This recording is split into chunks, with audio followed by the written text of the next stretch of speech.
इसकी वजह सिर्फ और सिर्फ तुम हो, तुम। नहीं नहीं महाराज, जो कुछ भी हुआ मुझे नहीं पता था कि प्रशांत अपनी जान दे देगा।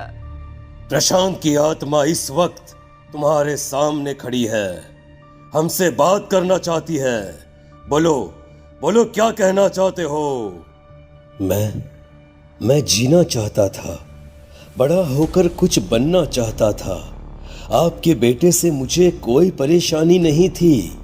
अरे वो तो मेरा अच्छा दोस्त था। मुझे माफ कर दो बेटा, मुझसे बहुत बड़ी गलती हो गई, मुझे माफ कर दो। माफ करने से मुझे वापस जिंदगी नहीं मिल जाएगी।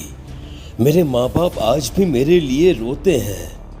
आपने मेरे साथ बहुत गलत किया है, बहुत गलत। और तभी अचानक प्रशांत की आत्मा वहां से गायब हो जाती है। सविता जोर जोर से रोने लगती है। सुन लिया तुमने? ये तुम्हारे अपने ही किए हुए पाप हैं जो इस तरह से तुम्हारे सामने आ रहे हैं। माँ, ये आपने अच्छा नहीं किया। सिर्फ 10th बोर्ड के एग्जाम में मैं टॉप कर पाऊं, इसलिए आपने मेरे दोस्त के ऊपर काला जादू कर दिया। नहीं मम्मी, नहीं, अब हम कभी खुश नहीं रह पाएंगे, कभी नहीं। मेरे दोस्त की आत्मा को कभी शांति नहीं मिलेगी मम्मी, कभी नहीं। लेकिन मैंने जो कुछ भी किया सिर्फ तुम्हारे लिए किया। वो लड़का हमेशा फर्स्ट पोजीशन पर आ जाता था और इस वजह से हमेशा तुम्हारे मार्क्स कम पड़ते थे। मैंने तो सिर्फ उस पर एक छोटा सा काला जादू किया था बेटा। मुझे क्या पता था कि उसका ये नतीजा निकलेगा। जिस गुड़िया को तुमने उस लड़के के कमरे के दरवाजे पर लगाया था, दरअसल उसके अंदर एक बुरी आत्मा का प्रवेश हो गया था, जैसा कि अक्सर काला जादू करते समय हो जाता है। मुझे अपनी गलती का एहसास हो गया है, मैं प्रायश्चित करना चाहती हूँ। आप बताइए मैं क्या करूँ? प्रशांत के घर जाकर उस काली गुड़िया को वहां से निकालकर यहाँ लेकर आओ। मैं उसे आग में जलाकर राख कर दूंगा और उसके बाद प्रशांत की आत्मा को हमेशा के लिए मुक्ति मिल जाएगी। अगली रात सविता चुपचाप अपने पड़ोसी प्रशांत के घर जाती है।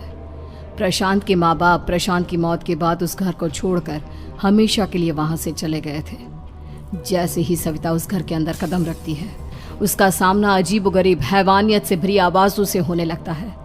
ऐसा लग रहा था जैसे कोई बुरी तरह से चीख रहा हो। सविता जैसे ही प्रशांत के कमरे के बाहर पहुंचती है, वहां पर लटकी हुई गुड़िया के शरीर से खून टपकने लगता है। ये क्या हो रहा है? इस गुड़िया के शरीर से खून क्यों टपक रहा है? सविता हिम्मत करते हुए उस गुड़िया को वहां से उतारने की कोशिश करती है, लेकिन तभी अचानक से बहुत भयानक दिखने वाली औरत उसकी आंखों के सामने आकर खड़ी हो जाती है।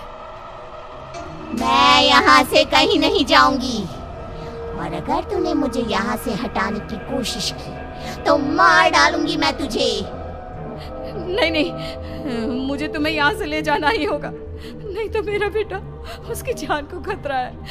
मैं तुम्हें नहीं छोड़ सकती। अगर तुम्हारे अंदर हिम्मत है तो मुझे इस घर से बाहर ले जाकर दिखाओ। और ऐसा कहकर वो औरत सविता के ऊपर हमला कर देती है और उसे हवा में उछाल उछाल कर जमीन पर पटकती है। लेकिन तभी अचानक मौका देखकर सविता अपने हाथ में ली हुई सुई उसके हाथ में चुभो देती है। हाथ में सुई लगते ही वो औरत जमीन पर तड़पने लगती है। ये क्या किया तूने? ये क्या कर दिया? तुझे ऐसा नहीं करना चाहिए था। तांत्रिक ने मुझे कहा था कि तुझसे जीतने का सिर्फ यही एक तरीका है जिससे मैं अपने पापों का प्रायश्चित कर सकती हूँ और अपने बेटे की जान बचा सकती हूँ। और उसके बाद वो डरावनी दिखने वाली औरत एक छोटी सी जादुई गुड़िया में तब्दील हो गई और सविता ने उसे ले जाकर तांत्रिक को दे दिया। तांत्रिक ने जादुई गुड़िया को आग के हवाले कर दिया।